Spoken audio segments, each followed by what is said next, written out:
તો કેમ છો વિદ્યાર્થી મિત્રો, હું આકાશ રાવલ આપના માટે લઈને આવ્યો છું ધોરણ 10 નું વિભાગ ડી ની અંદર ચેપ્ટર નંબર 4 નું આઈએમપી.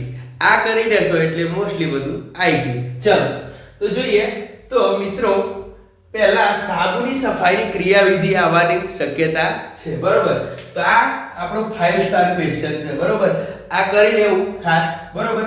ત્યારબાદ એસ્ટરીકરણની પ્રક્રિયા અને યોગશીલ પ્રક્રિયા, આ બે પ્રક્રિયાઓ કરી લેવી અને એનું એક એક ઉદાહરણ કરી લેવું, બરોબર. ઉદાહરણ સાથે.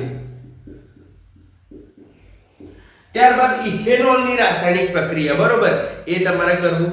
ત્યારબાદ તમે નેક્સ્ટ જોશો તો આલ્કોહોલ પીણા તરીકે નુકસાનકારક છે, બરોબર મિત્રો.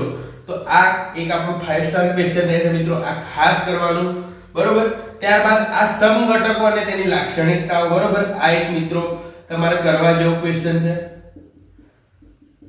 બરોબર. ત્યારબાદ જો મિત્રો ઇલેક્ટ્રોનનું બિંદુ નિરૂપણ, બરોબર. તો કોણ? તો H2S છે, F2 છે, પ્રોપેનોલ છે અને ઇથેનોઇક એસિડ. આટલા ક્વેશ્ચન તમે કરશો એટલે ચેપ્ટર 4 ની અંદરથી ચાર ની અંદરથી એક ક્વેશ્ચન આવશે, બરોબર. ધન્યવાદ.